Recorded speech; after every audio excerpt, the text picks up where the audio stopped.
On today's episode, we discuss cost versus value, and we discuss a scenario on whether to buy a home or simply invest their money in the market instead. My name is Mark. Welcome to the Gentleman Broker Mortgage Brief.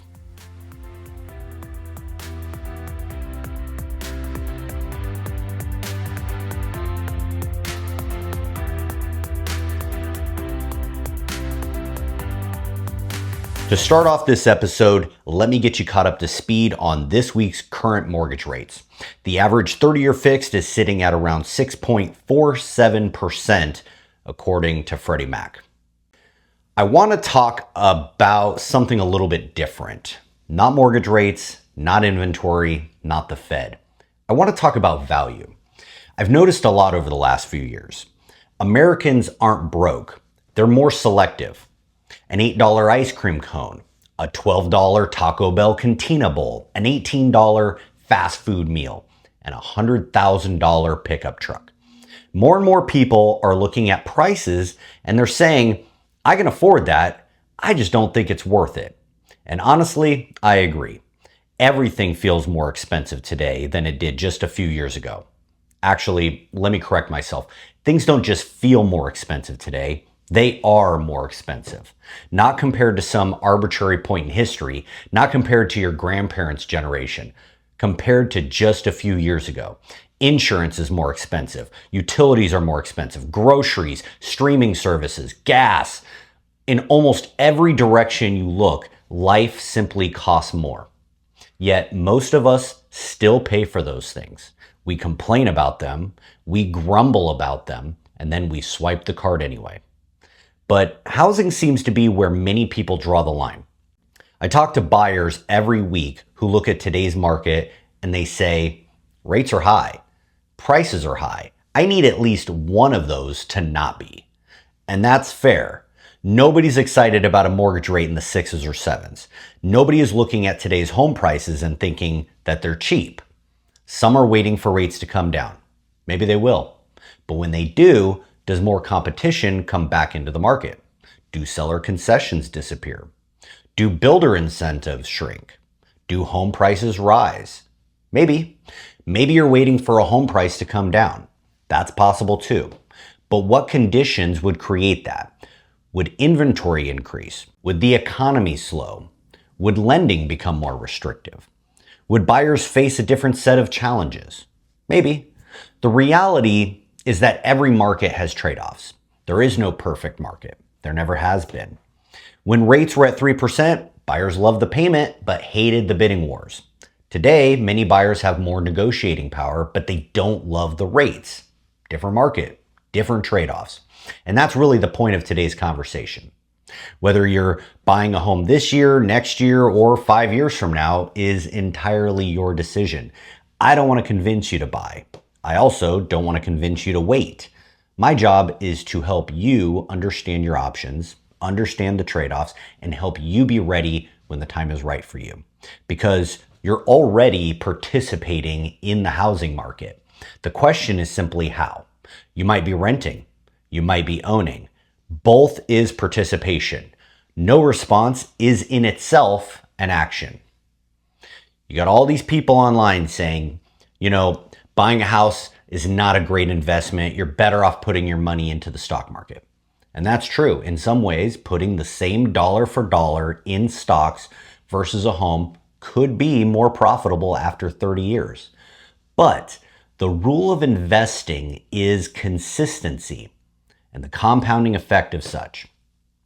When times get tough, you're going to pull back your contributions. When rent is higher, when the car breaks down, when you have a baby, when you lose your job, you're not going to continue to contribute $2,000 a month into stocks. You'll pull back and use that money. But with a house, that $3,400 mortgage payment, you have to pay it. You have less of a choice. Now, you're going to always choose to default, and some have to. But in general, you stick it out. You figure it out and you write that check. That's how a home generates more wealth over time for the average person. Since we are on that topic, let's go ahead and break down the difference in investing versus owning a home. We're going to create a scenario. And in this scenario, there are two people. Both have $20,000 to start. Person number one is buying a home. Person number two is going to rent and instead invest their 20 grand. And this will be over the course of 30 years. Okay, so person number one with 20,000 down, they can buy a $500,000 home. Person number two is going to rent, never buy, and instead they will put all that money into the stock market.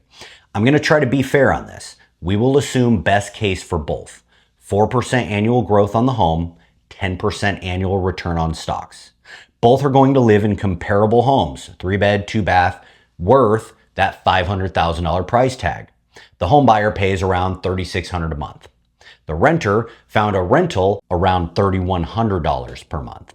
Again, just trying to be fair, but keep in mind, investors or landlords are in the business of typically charging more than what their mortgage costs. So we're going to assume that perhaps they bought their home 5 to 10 years ago, they had a lower rate, a lower house payment, and they're able to give you a rent slightly lower than what you would buy that exact home for at this moment right now.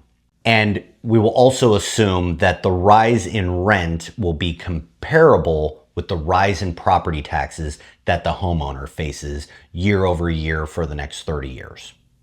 Hey friends, go ahead and hit that subscribe button for me. I'd really appreciate the support. So the difference is about $500 that the renter will invest versus the buyer, but not so fast.